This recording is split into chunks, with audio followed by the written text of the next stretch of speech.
over in Western Australia. This idiot, the Emperor McGowan, who, yes, might be flying high in the polls, but we do not live in his kingdom.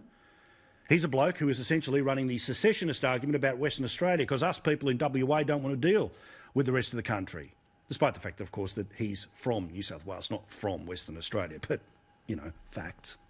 Anyway, this, of course, was originally all supposedly about the virus. Well, it turns out one of the reasons why he is going to trap people in Western Australia, he's going to tell you you can't see your family for Christmas. Well, apparently now is that he wants to keep the citizens of Western Australia as economic hostages in Western Australia between now and the March election.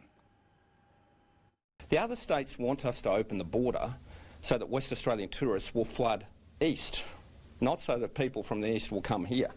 They're only saying all this for very self-interested reasons, because we have higher incomes, we have people that are more used to travelling, and therefore we'll have more tourists go from Western Australia to the east. Even the bloke behind him thinks that he's full of shit. Like, honestly, he thinks he can extend this thing till March. In part because he knows that JobKeeper is going to be around till March, which means in Western Australia, which has the highest unemployment rate in the country, well, that, of course, all somehow becomes the federal government's fault should they decide to substantially pull JobKeeper and pare back JobSeeker even more than they currently are. This bloke is clearly a little bit worried about the reality of just how bad that announcement went a couple of days ago, because today they announced they're going to send $600 to every single household in Western Australia. Oh, of course, it's to pay for your electricity bills, but it's going into your bank account. It's essentially the Rudd payment from 2009. Instead, it's the McGowan arse-covering exercise of 2020. You need to flush this mob in Queensland, and then we'll talk about the great flush that needs to happen in Western Australia, although I think our chances there a little tougher than what is about to happen in Queensland, where I believe Palaszczuk is well and truly on the nose for the most obvious of reasons. As I like to say in Queensland, flush this mob, I'll give you the domestos to get rid of the stain. Let's talk about this now with a great panel, none other than the great James McGrath, Senator from Queensland, who disagrees with every word I just had to say about the Queensland government. None other than the beautiful Liz Storer, of course, part of the Sky News family. How are you, my dear? Good, how are you? Rock and roll as always. Michael Kroger locked up and excited to hear that the 5K zone could be extended anytime soon. Oh, yes. Can't wait, Paul. And the man who's going to pretend that white is black, black is red, up and down is apparently a concept, and Daniel Andrews is doing an amazing job, while Donald Trump is simultaneously faking COVID while also almost dying from it, Stephen Conroy. Good to be with you. Black and white is up today following last night's epic victory.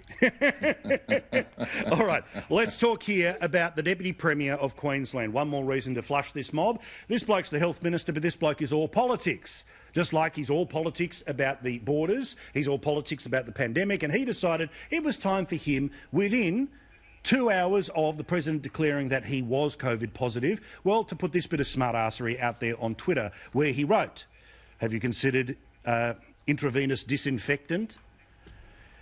Senator, we'll start with you. This bloke is the Health Minister, and yes, I understand the joke, but what a smart-ass that this bloke is, that he assumes that because he disagrees with the world leader and he disagrees with their politics, then somehow wishing poisoning upon that person is not just a decent thing to do, but it's something that you're so confident of that you can do during your own damn election campaign.